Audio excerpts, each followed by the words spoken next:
सर्वांना श्री स्वामी समर्थ.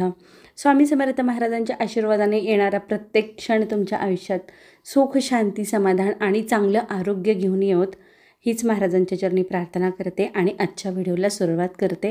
तर टायटलवरून तुमच्या लक्षात आलंच असेल की आज आपला सेवेचाच व्हिडिओ आहे. त्यात रेसिपी पण आहेत बरं का, नाही असं नाही आहे, पण सेवा खूप महत्त्वाची आहे. कारण आता लवकरच 10वी-12वीच्या परीक्षा चालू होत आहेत, बोर्डाच्या परीक्षा चालू होत आहेत. ज्यांची मुलं परीक्षेला बसणार आहेत किंवा आणखीन दुसऱ्या कोणत्याही परीक्षा असू देत, त्या परीक्षेला ज्यांची मुलं बसणार आहेत त्यांच्यासाठी ही सेवा खूप महत्त्वाची आहे आणि संकल्पित केल्यानंतर त्याचा प्रभाव पण खूप छान आहे. माझा स्वतःचा अनुभव आहे, त्यामुळे मी तुमच्यासोबत ही सेवा शेअर करणार आहे. व्हिडिओ खूप महत्त्वपूर्ण आहे, त्यामुळे शेवटपर्यंत नक्की पहा. ही सेवा ज्यांची मुले परीक्षेला बसणार आहेत त्यांच्या आई किंवा वडील यापैकी कोणीही केली तरीही चालते. आता आपण सेवेविषयी जाणून घेणार आहोत. तर ही सेवा आहे महादेवाच्या पिंडीवरती महारुद्र किंवा लघुरुद्राची. म्हणजे महादेवाच्या पिंडीवरती जलाभिषेक, दुग्धाभिषेक किंवा उसाचा रस याचा अभिषेक. आपल्याला सेवा चालू करायच्या अगोदर संकल्प करायचा आहे. जी आपल्या मनातील इच्छा आहे ती इच्छा आपल्याला महादेव भगवान यांना सांगून संकल्प करून ती सेवा चालू करायची आहे. सेवा सोमवारी किंवा शिवरात्र या दिवशी चालू करायची आहे.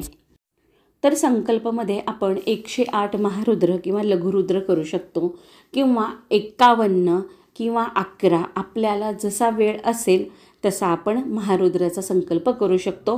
प्रत्येक सेवेचा प्रभाव हा चांगलाच आहे, त्यामुळे आपल्याला जसा वेळ असेल त्या पद्धतीने आपण ही सेवा करायची आहे. आणि महारुद्र ह्या सेवेला आपल्याला कमीत कमी 1 ते सव्वा तास लागतो आणि आपल्याकडे तो वेळ असेल तर अवश्य करावी. प्रत्येक पाल्याच्या पालकांनी ही सेवा करावी.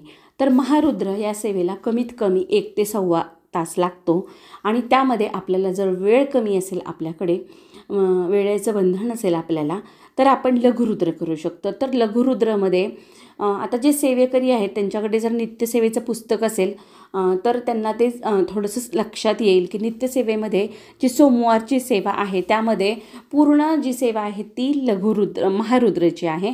तर त्यामध्ये आपल्याला जर लघुरुद्र करायचा असेल तर नमक विभाग आणि चमक विभाग हा भाग वगळायचा आणि बाकीचे सर्व स्तोत्र आणि मंत्र घ्यायचे आहेत अभिषेकामध्ये. तो झाला लघुरुद्र.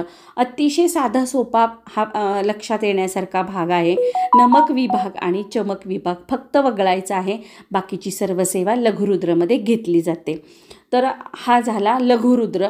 आणि महारुद्राला जसा 1 ते सव्वा तास लागतो तर त्यातील जवळजवळ पाऊण तास कमी होतो नमक विभाग आणि चमक विभाग घेतलं नाही तर.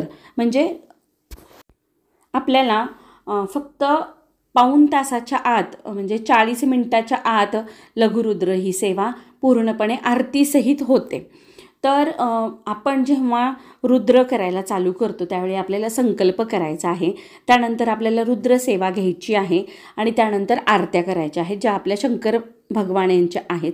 तर आरत्या झाल्यानंतर आपल्याला महादेव भगवान यांना स्थानपन्न करायचं आहे. त्यानंतर ते जे जल आहे ते जल आपल्याला जे आपले मुलं आहेत त्यांना ते पिण्यासाठी द्यायचं आहे तीर्थ म्हणून. आणि आपली जी वास्तू आहे त्या वास्तूमध्ये शिंपडायचं आहे किंवा आपण जर फरशा वगैरे नित्यनियमाने पुसत असू तर त्यामध्ये देखील थोडंसं जल घालायचं आहे आणि बाकीचं जल आपल्याला तुळशीमध्ये अर्पण करून घ्यायचं आहे. कारण महारुद्र जेव्हा करतो तेव्हा भरपूर जल आहे ते आपल्याकडे जमा होतं, त्यामुळे ते पूर्ण जल आपण आपल्या घरात जेवढे लोक आहेत तेवढ्यांना द्यायचं, बाकीचं आपल्या घरामध्ये शिंपडायचं आणि थोडंसं फरशी पुसण्याच्या ह्याच्यामध्ये घालायचं आणि बाकीचं जल बाहेरच्या कुणाला द्यायचं नाही, ते आपल्या घरामध्येच आपण वापरायचं आणि नंतर राहिलेलं तुळशीमध्ये आपल्याला अर्पण करायचं आहे. तर अशी ही खूप साधी सोपी पण तितकीच प्रभावी अशी सेवा आहे देवादिदेव महादेव यांची, जे जगाचे चालक आहे, जगाचे पालक आहेत असे महादेव भगवानचे नक्की आपल्या पाल्यासाठी सेवा करा आणि त्याची प्रचिती घ्या. कारण आता लवकरच परीक्षेचा कालावधी चालू होतो आहे. मुलं तर अभ्यास करणारच आहेत, ते करतच आहेत, पण आईवडिलांनी केलेली सेवा ही मुलांसाठी खूप चांगली आणि प्रभावी असते. त्यामुळे हा छोटासा व्हिडिओ आहे जो तुमच्यासाठी उपयोगी होणारच आहे असं मला वाटलं. त्यामुळे महाराजांनी बुद्धी घातलेली आहे, महाराजांनी आदेश दिलेले आहेत व्हिडिओ करण्याचे, त्याच्याशिवाय आपण करू शकत नाही.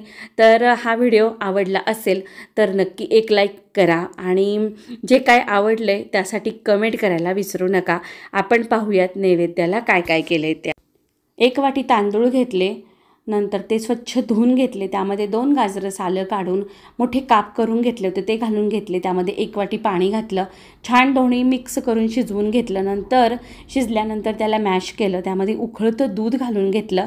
आवडीप्रमाणे साखर घालायची, वेलची पावडर घालायची आहे आणि तळलेले तुपावरती ड्रायफ्रूट घालून घेणार आहोत, आपल्या आवडीप्रमाणे घालायचे आहेत आणि दूध उकळतच घालायचं आहे बरं का आपल्याला. आणि मस्त छान स्मॅश करायचं आणि उकळून घ्यायचं आहे. आपली गाजराची आणि तांदळाची मिक्स अशी खीर तयार झाली. आपण ताट वाढूया महाराजांसाठी. तर त्यामध्ये आहे भात, भातावरती आहे साधं वरण म्हणजे डाळ, नंतर आहे शेवग्याची शेंग, त्यानंतर आहे आपली गाजराची खीर, नंतर मौसूत चपात्या आहेत आणि काकडी पण मी कट करून ठेवली होती नैवेद्याच्या ताटामध्ये. नंतर आपण नैवेद्य दाखवून घेतलेला आहे. असा हा साधा सोपा नैवेद्य आहे. व्हिडिओ कसा वाटला आहे कमेंट करून नक्की सांगा. काही जरी आवडलं असेल तर नक्की लाईक करा, कमेंट करा आणि तुम्हाला कोणती सेवा आपल्या व्हिडिओमध्ये पाहायला आवडेल हे देखील सांगायला विसरू नका. चला तर आता परत भेटू नवीन व्हिडिओमध्ये. तोपर्यंत नमस्कार.